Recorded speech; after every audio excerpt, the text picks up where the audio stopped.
Pernah terjadi, kurang lebih terjadi tahun 17-18 Hijriah, di zaman kekuasaan Amir Mu'minin Umar bin Khattab radhiyallahu anhu, dikenal dengan tahun Amwas. Jadi wabah yang terkenal di wilayah Amwas, ya. Itu kurang lebih terjadi tahun Masihnya 639 Masehi. Waktu itu mati kurang lebih 20 sampai 25 ribu jiwa kena wabah ini. Dan mereka pada saat itu kebetulan kaum muslimin sedang menghadapi orang-orang Romawi. Umar bin Khattab lagi keluar dengan pasukan besarnya untuk menghadapi Romawi, menaklukkan mereka agar bisa menerima Islam. Dan pada saat itu, pada saat Umar bin Khattab lalu mau masuk ke dalam sebuah lokasi, ternyata di sana ada informasi yang sampai kepada beliau, ada wabah taun, ada wabah yang mematikan di dalam ini. Maka Umar bin Khattab menahan seluruh pasukannya. Lalu bermusyawarah dengan sahabat-sahabat dari Muhajirin, dari Ansar, orang-orang yang dianggap senior. Kira-kira apa yang harus kita lakukan? Masukkah? Baru kita tawakal kepada Allah? Kena ya sudah, nggak kena ya sudah? Atau kita nggak masuk lalu kita dianggap lari dari takdirnya Allah? Kesimpulannya teman-teman sekalian, pada saat itu ada dua orang sahabat, Abu Ubaidah bin Jarrah radhiyallahu anhu, sahabat Nabi yang mulia, juga Mu'adz bin Jabal, berkata, wahai Amir Mu'minin, apakah anda lari dari takdirnya Allah? Udah masuk aja, tawakal.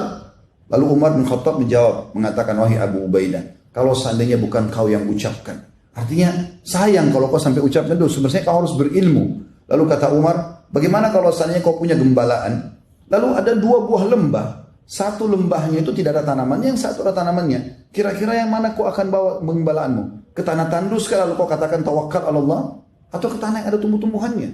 Lalu kata Umar, saya tidak akan masuk. Abu Ubaidah pun tetap ngotot, dia masuk, salaman sama Umar bin Khattab, akhirnya sama Mu'adz bin Jabal masuk dan terbunuh dengan wabah tersebut. Yang terjadi teman-teman sekalian, setelah masuk dua sahabat yang muda ini, ternyata ada sahabat Nabi yang namanya Abdurrahman bin Auf, sahabat-sahabat yang masyhur namanya, datang mengatakan, wahai Amir Mu'minin, saya punya berita dari Rasulullah sallallahu alaihi wasallam, bahwasanya Nabi SAW bersabda, kalau wabah taun ada di sebuah lokasi, jangan kalian masuk, dan kalau kalian sudah di dalam, jangan kalian keluar. Maka kata Umar, segala puji bagi Allah yang telah memandu kami. Oleh karena itu, isolasi ini sangat positif.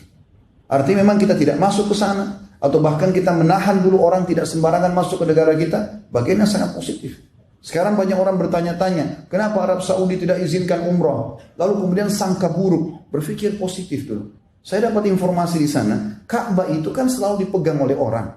Dan corona ini dari tangan orang bisa pindah langsung, pegangan orang saja sudah bisa pindah. Maka kalau dibuka umrah, bukan cuma bahaya bagi penduduk Saudi sendiri, bagi kaum muslimin. Berapa juta orang yang tawaf setiap hari, berapa banyak orang yang tawaf setiap hari, dan berapa banyak tersebar seluruh dunia penyakit ini. Maka ditutup. Dan penutupan umrah haji bukan baru sekarang. Sudah dalam sejarah Islam beberapa kali terjadi umrah haji tertutup. Tapi hal-hal terjadi karena peperangan, ada karena peribut antara kekuasaan dan segala macam hal. Jadi ini bukan hal yang baru. Apalagi ini hanya sementara waktu saja. Demi maslahat semuanya. Dan ini ada dalam syariat kita. Oleh karena teman-teman yang tidak punya ilmu jangan banyak berbicara. Akhirnya mendapatkan dosa. Apalagi bahasanya, kenapa pemerintah Saudi? Berarti satu Saudi disalahkan. Berapa banyak orang yang Anda harus minta maaf dengan masalah ini? Maka harus hati-hati dengan lisan. Apalagi kalau tidak punya ilmu. Ini berbahaya. Maka dalam kondisi fitnah seperti ini kita tidak berbicara kecuali dengan ilmu yang benar. Sudah ada betul-betul penelitian baru kita berbicara.